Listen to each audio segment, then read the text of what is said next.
오늘 우리에게 주시는 하나님 말씀 구약성경 창세기 1장 31절 한 절 말씀입니다. 창세기 1장 31절 주신 하나님 말씀 제가 봉독해 올리겠습니다.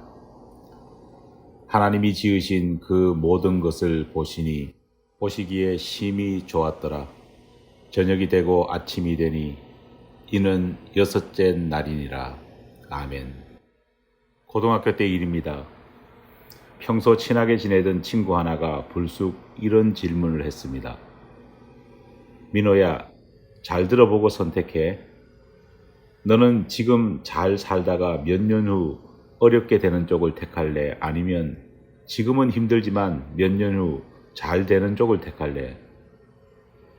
여러분들도 살면서 한 번쯤은 이와 비슷한 생각, 이와 비슷한 질문을 받아봤을 줄 압니다. 보통 이런 질문을 하면 꼭 나는 지금도 잘 살고 나중에도 잘 살래 라고 대답하는 사람들이 있습니다. 하지만 단호하게 둘 중 하나만 선택해 라고 말하면 대부분은 지금 어렵더라도 나중에 잘 되는 쪽을 택합니다. 왜일까요? 그쪽이 훨씬 더 살아가는 맛이 있기 때문입니다. 많은 사람들이 행복은 과거나 미래가 아닌 현재에 있다고 믿습니다. 과거를 돌아보며 그땐 참 행복했지라고 말할 수는 있지만 그런 말을 하는 사람들은 실제 지금 행복한 것이 아니라 현재의 불행을 견디기 위해 내뱉는 넋두리 정도입니다. 언젠가 나도 행복해지겠지라는 말 역시 비슷합니다. 이 말 역시 행복을 표현하는 말은 아닙니다. 이 경우도 오늘의 힘든 삶에 대한 푸념일 경우가 대부분입니다. 그러다 보니 과거도 미래도 아닌 오늘 이 순간의 행복에 사람들은 자꾸만 더 치중하려 합니다. 하지만 곰곰이 생각해 보면 진정한 행복은 현재보다는 미래에 대한 기대가 있을 때 더 커진다는 사실을 알게 됩니다. 지금 불행해도 미래에 대한 기대만 있으면 얼마든지 행복할 수 있기 때문입니다.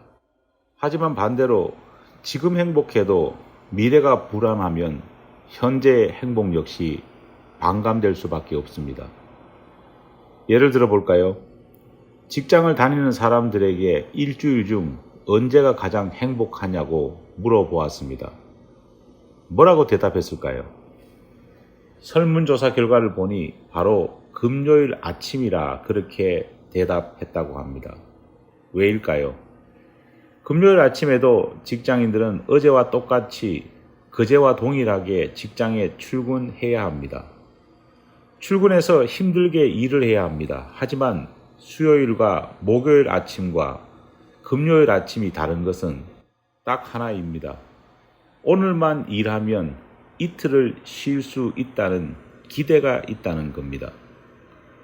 미래에 대한 기대가 현재의 힘듦을 이기게 하고 오늘을 행복하게 만드는 것입니다. 반면 직장인들에게 가장 괴로운 날은 언제일까요? 주일 오후라고 합니다. 지금 내가 편히 쉬고 있지만 내일부터 다시 고단한 한 주간이 시작되기 때문입니다. 분명 현재는 행복한데 미래에 대한 부담감 때문에 편안한 오늘이 오히려 힘든 것입니다. 이처럼 사람은 아무리 오늘이 고통스러워도 내일에 대한 기대만 있으면 고통 속에서도 행복해질 수 있습니다. 그리고 그렇게 기대했던 내일이 기대했던 만큼 오늘 이루어진다면 그 기쁨은 배가 될 것입니다. 저는 창세기 1장을 읽을 때마다 하나님께서도 어떤 기대를 품으시고 그 기대가 이루어지는 것을 바라보시면서 행복과 기쁨을 만끽하는 모습을 찾아볼 수 있습니다. 물론 하나님께서는 신이시기에 어제도 오늘도 심지어 내일과 미래에 대해서도 모두 환하게 알고 계십니다. 어떻게 보면 미래에 대해 모르는 우리 인간들과 미래에 대해 이미 환하게 모두 알고 계시는 하나님을 비교하는 자체가 어불성설입니다. 그럼에도 천지 창조의 과정을 보면 하나님께서는 마치 미래에 대해 전혀 모르시는 것처럼 내일에 대해, 미래에 대해 기대하십니다. 그리고 기대한 대로 일이 그대로 이루어지면 너무너무 기뻐하십니다. 이것은 예상치 못한 미래가 원하는 대로 실현되었기 때문에 하나님께서 기뻐하시는 것이 아니라 하나님께서 천지 만물과 인간을 향한 기대가 얼마나 큰지를 보여주는 것입니다.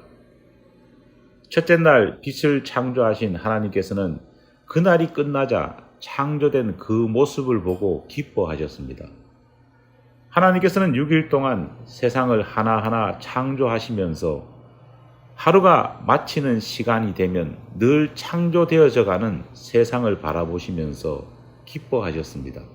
그리고 창조의 마지막 날이었던 여섯째 날 인간을 창조하신 이후에는 이전 5날과 달리 심히 좋았다라고 외치시며 더욱더 기뻐하셨습니다. 하나님께서는 그날 왜 특별히 더 심히 기뻐하신 것일까요? 하나님께서 천지를 창조하시면서 매일매일 즐겨 사용하신 감탄사가 바로 좋다는 말입니다.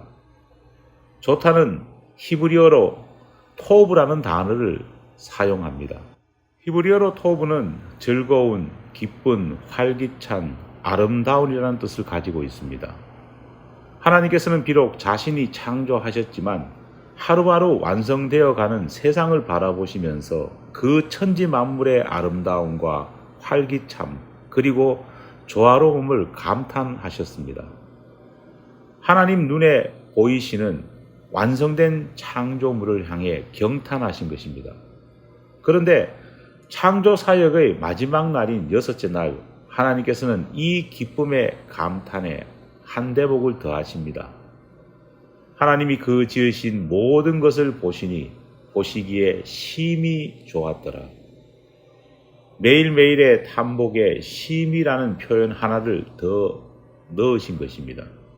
5날 동안 매일 토브 즉 좋다는 그 말씀에 심이라는 매오드를 더하심으로써 그냥 좋은 것이 아니라 베리 굿이라는 표현을 사용하신 것입니다. 도대체 여섯째 날 창조된 것이 얼마나 귀하고 아름답길래 얼마나 선했길래 이런 극찬, 이런 탐복을 더하신 것일까요? 어떤 신학자들은 다른 피조물과 다른 인간의 특별한 능력 때문에 하나님께서 그렇게 특별히 기뻐하셨다가 말하기도 합니다. 다른 피조물보다 다른 지위를 가진 높은 인간의 지위와 위치를 말하면서 다른 피조물을 지배하고 심지어 파괴하는 것까지 정당하다 그렇게 주장하는 것입니다.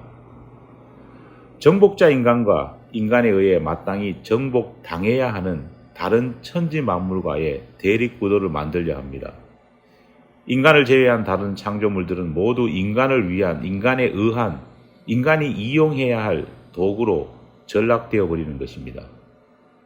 하지만 이런 생각에 하나님은 강력하게 반대하십니다. 왜냐하면 하나님의 말씀인 성경은 그렇게 말하고 있지 않기 때문입니다. 하나님 보시기에 심히 좋았더라. 여기서 하나님께서 좋았다라고 말씀하시는 것은 모습이나 능력을 보고 좋다고 말씀하시는 것이 아니라 모든 것들이 조화롭게 존재한다는 의미에서 기뻐하는 것입니다. 인간도 하나님께서 창조하신 모든 천지 만물의 한 부분으로서 조화롭게 서 있을 때 비로소 아름답고 좋은 것입니다. 그렇다면 하나님께서 인간이 창조되는 날 심히 좋아하신 진짜 이유는 무엇일까요? 그것은 다른 창조물들과 비교할 때 인간이 특별한 능력을 가지고 있기 때문이 아니라 다른 창조물들과 비교할 때 인간만이 가지고 있는 미래에 대한 기대감을 품게 하는 그런 모습 때문입니다. 하나님께서 창조하신 모든 자연 만물들은 변하지 않는 예상대로 진행되는 어떤 규칙과 법칙 안에 있습니다. 하지만 유독 하나님의 영을 부여받은 인간만은 예상을 뛰어넘는 기대와 발전을 이룰 수 있는 모습이 있기 때문입니다. 수천 년 전에 태어난 소가 한 세대를 살아가면서 이룬 업적이나 오늘 21세기 태어난 소가 한 세대 안에서 이룰 수 있는 업적에는 별반 차이가 없습니다. 태어나 살다가 새끼를 낳고 죽는 것이 고작입니다. 하지만 인간은 다릅니다. 수천 년 전 태어난 인간이 한평생 살아가면서 남길 수 있는 업적과 21세기 오늘 태어난 인간이 한평생 동안 남길 수 있는 업적은 비교조차 할 수 없을 만큼 차이가 납니다. 진화론자들은 이것을 인간이 가진 특별한 진화의 능력이라 그렇게 말합니다. 하지만 성경은 이것을 인간이 가진 하나님의 기대라 표현합니다. 인간이 특별한 이유는 바로 하나님의 특별한 기대를 한 몸에 받는 창조물이라는 사실입니다. 하나님은 첫사람 아담부터 이런 특별한 기대를 인간에게 두셨습니다. 하나님께서 아담과 하와를 위해 만들어주신 보금자리인 에덴 동산을 봐도 비록 그들이 범죄했음에도 불구하고 그들을 위해 지어주신 가죽옷을 봐도 하나님께서는 인간을 향한 무한한 기대를 가지고 계십니다. 인간을 향한 하나님의 이러한 특별한 기대는 아담 이후에도 지금까지 계속됩니다. 우리는 인간을 향해 품으신 하나님의 기대를 살펴봄으로써 하나님께서 우리 인간에게 원하시는 것이 어떤 것인지를 보다 명확하게 알 수 있습니다. 우리는 그렇게도 알기 원하는 우리를 향한 하나님의 뜻을 보다 명확히 알 수 있는 것입니다. 우리를 향한 하나님의 그 기대는 무엇일까요? 하나님의 마음에 심히 좋음, 심히 기쁨을 만들어 줄 수 있는 그 모습은 과연 어떤 것일까요? 하나님께서는 비록 아담과 하와가 범죄하였지만 그럼에도 불구하고 여전히 인간을 향한 기대, 인간의 미래에 대한 기대를 버리지 않고 계십니다. 과연 그 기대는 어떤 것일까요? 우리는 노아 시대 사람들을 향한 하나님의 기대가 어떤 것인지를 노아 시대 사람들의 살아가는 모습을 보고 탄식하시고 한탄하셨던 하나님의 말씀을 통해 진면교사가 아닌 반면교사의 관점에서 알 수 있습니다. 하나님의 탄식입니다. 창세기 6장 5절 말씀입니다. 여호와께서 사람의 죄악이 세상에 가득함과 그의 마음으로 생각하는 모든 계획이 항상 악할 뿐임을 보시고 땅 위에 사람 지으심을 한탄하사 마음에 근심하시고. 하나님께서는 사람들의 죄악이 세상에 가득함을 보시고 한탄하셨습니다. 하나님께서는 사람들의 마음과 생각 그리고 그들의 모든 계획이 항상 악함을 보시고 탄식하셨습니다. 이것을 거꾸로 뒤집어 생각해 본다면 하나님께서 심히 좋아하시고 하나님께서 심히 기뻐하시는 인간을 향한 기대가 무엇인지를 우리는 읽을 수 있습니다. 그것이 무엇일까요? 그것은 바로 사람들의 죄악이 세상에 거의 존재하지 않는 것, 다시 말해 사람들의 마음과 생각 그리고 그들이 세운 모든 계획이 항상 하나님이 주시는 선함으로 가득 채워져 있는 것을 의미합니다. 하나님께서 천지를 창조하신 이유가 무엇입니까? 창세기 1장 2절에는 그 이유를 이렇게 설명하고 있습니다. 땅이 혼돈하고 공허하며 흑암이 깊음 위에 있었기 때문이라 말합니다.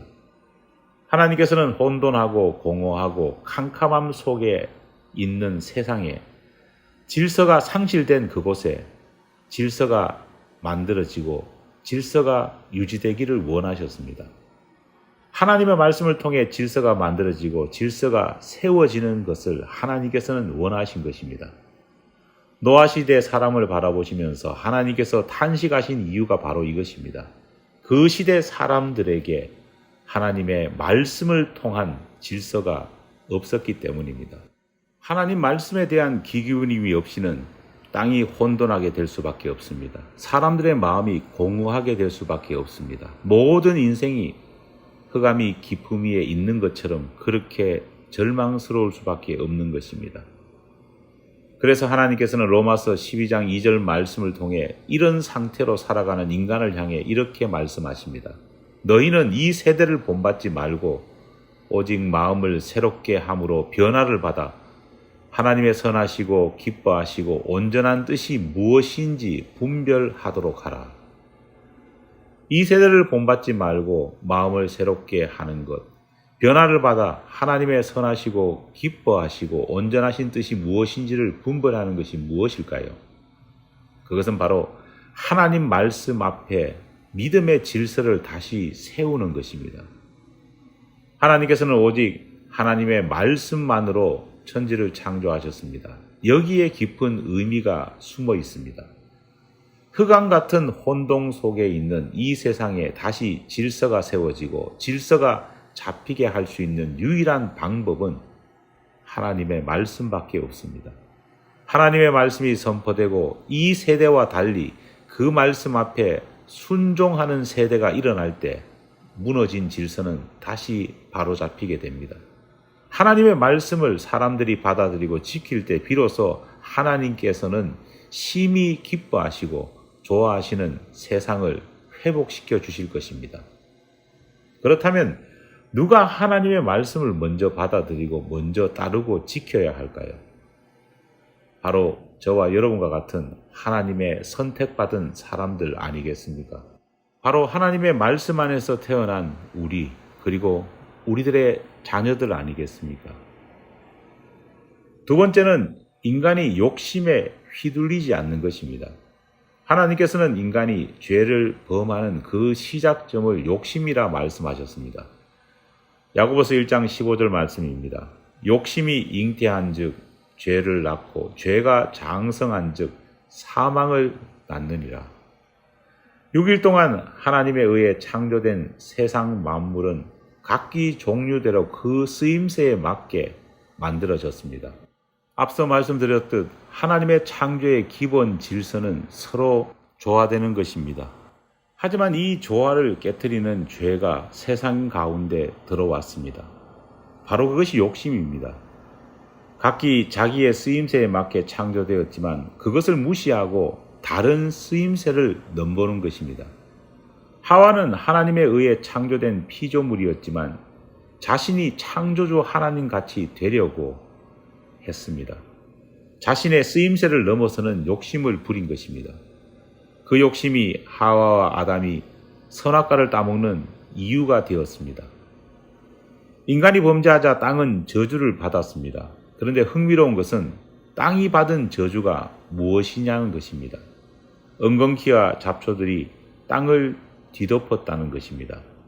잡초와 엉겅퀴의 특징은 다른 작물들을 괴롭히고 자기 힘이 아닌 다른 작물들이 만들어 놓은 영양분을 빼앗는 것입니다. 욕심이 죄의 근원인 이유가 바로 이것입니다. 세상을 향한 하나님의 기대, 인간을 향한 하나님의 기대는 탐욕을 멀리하는 것입니다. 야고보서 4장 1절 말씀입니다. 너희 중에 싸움이 어디로 다툼이 어디로 쫓아나느뇨. 너희 지체 중에서 싸우는 정욕으로 쫓아난 것이 아니냐. 그렇다면 욕심과 정욕을 피할 수 있는 길은 무엇일까요? 사도 바울은 디모데에게 이렇게 권면합니다. 디모데전서 6장 7절로 8절입니다.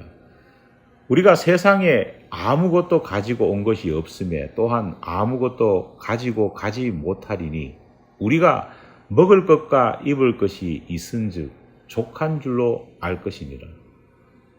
이 말씀이 어떤 뜻일까요? 이 말씀은 단순히 탐심을 버리라는 말씀이 아니라 더 근원적인 메시지를 우리에게 전하고 있습니다. 창조주 하나님을 믿는 것이 욕심과 탐심을 버리는 유일한 길이라는 것입니다. 내가 창조주가 아니고 따라서 나 홀로 만들어내고 이룰 수 없는 것이 하나도 없음을 인정할 때 비로소 우리 마음 속에 탐욕과 욕심이 없어질 수 있게 되는 것입니다.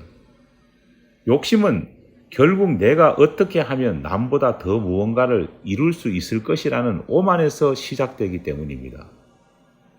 하나님께서 우리에게 주신 성경 말씀의 첫 구절이 무엇입니까? 태초에 하나님이 천지를 창조하셨다는 말씀입니다. 성경의 마지막 구절은 무엇일까요? 주 예수의 은혜가 모든 자들에게 있을지어다.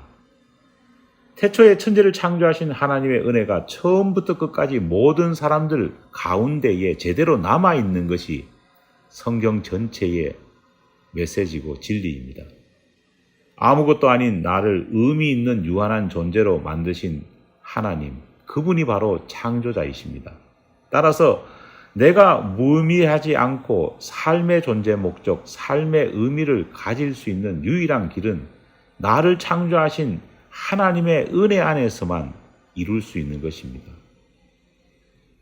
무엇인가를 나 스스로 할 수 있다는 인간의 욕심이 아닌 나를 향한 하나님의 은혜의 기대 안에서만 내가 나일 수 있다는 말씀입니다.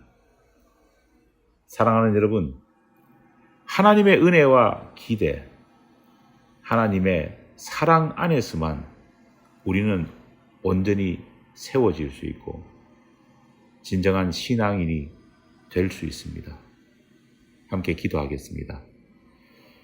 하나님 아버지 감사합니다. 늘 우리의 욕망과 욕심이 우리를 죄의 굴레 가운데에 빠뜨리고 있습니다. 이 모든 것을 능히 이길 수 있는 유일한 길은 창조주 하나님을 바르게 고백하며 우리는 창조주 하나님의 사랑과 은혜의 기대 안에서만 바로 설 수 있음을 인정하고 고백하는 것임을 잊지 않도록 도와주시옵소서. 예수님 이름으로 기도드립니다. 아멘.